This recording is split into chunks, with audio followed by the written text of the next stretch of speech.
This might be too much water, but we're gonna find out. Hi, my name is Dave, and my wife Michelle and I own and operate Alchemy Soaps.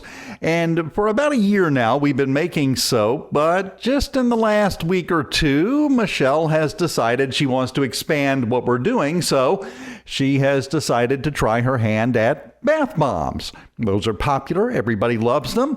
And she did her research. That's one thing about Michelle. She's going to do a ton of research before she does anything. However, there was one little tiny detail that neither one of us caught before we made this attempt. See, as it turns out, and here's a fun fact for you, the ideal humidity to make a bath bomb is about 40 to 45%. Well, we live in the deep South, the very deep South, to the point to where if we walk outside, face south, and throw a rock really hard, it's going to make a splash when it lands in the Gulf of Mexico. As a result, our humidity was not 40%. Our humidity was 81%. Trying to make bath bombs. Well, the first batch did some sort of warty frog thing. I don't know. Michelle knows the term. I just pick up heavy things when we go to craft shows and farmers markets and things like that, and basically stand around and watch her do all the rest of it. So we decided to take another run at it. And by we, I mean she, because again, head cheerleader. So I stood there and watched, except I had the camera rolling, while she did her second ever batch of bath bombs in 81% humidity, no less. You heard that audio right at the beginning of the video? Yeah, there was a lot of that kind of talk. We'll get Michelle on here while we watch the video and find out where her head was at. If you'd like me to give you a preview of where her head was at, I'll be glad to. It went like this. We'll let her explain it. How about that? Okay, so this was right after that opening clip when you didn't know if it was going to be too much water or not. Did you just kind of decide to go for it? Right. Well, I'm still unsure how to mix my colorants in, and these are water soluble, so I put the least amount of water possible just to get the color activated. I just hoped that it wasn't too much water for the mix. Yeah, and what would happen if it was too much water? It would cause activation, possibly, or it would cause the bombs not to stick together. So it would make it go... Possibly. Okay. So now you've got the handy-dandy KitchenAid mixer working on this. And I'm going to be honest, when I was watching you do this, especially when it started, I was like, that wasn't enough color. This is not going to cover the whole thing, but it covers it really well. Well, that's why I put that to mix while I got all the other ingredients together. That way it could disperse. And also I was hoping that some of the water would evaporate. Yeah, well, and I think that worked because, as we'll see a little bit later on, I think it came out pretty good, considering it was your second only attempt at this.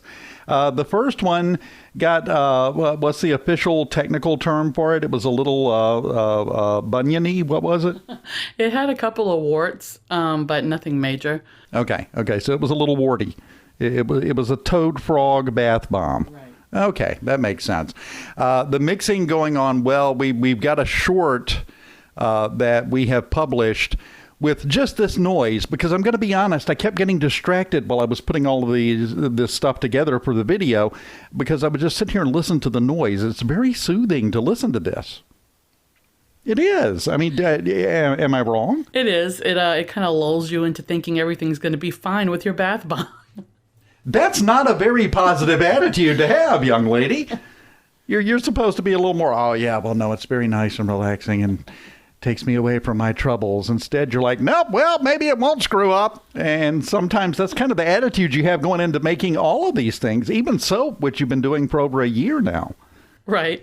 I did notice that every time I went to the other side of the room to work, I turned around and you were back by the mixer. Yes, I'm not making this up. I want you to understand this while you're watching. I could stand there and listen to this all day long. It's just really a problem I have. Now, we've swapped over to something else in there that you're mixing in. What's the second part that you put in here, that white powder that's getting mixed in with the purple? This is the citric acid and also the other ingredients that go in there. I decided to put that in last because, I didn't want them to activate. And this is the final mix before the liquids are added. Okay, now the liquids, that's where the fragrance is going to go. Correct. And all of that. So this is just mixing some dry powders together and getting them good and mixed. The one thing that I don't like, you and I talked about this, is that in the KitchenAid mixer, you just don't feel like it's getting it all mixed together.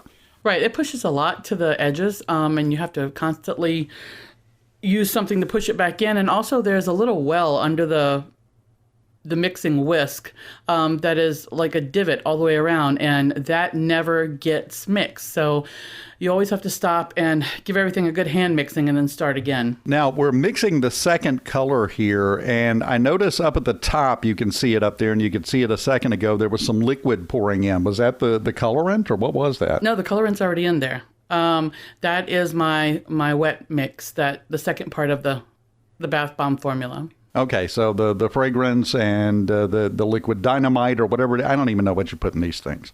Correct.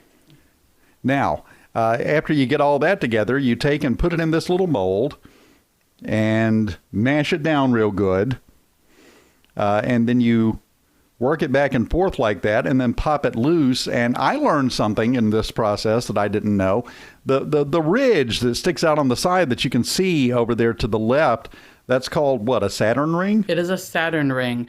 And some people tend to like their bath bombs without one at all, and some people like a really big one. And I'm still in the process of trying to determine how much mix to put in to get my Saturn ring just right. So as you can see, there are different sizes there. Yeah, so I think they turned out great.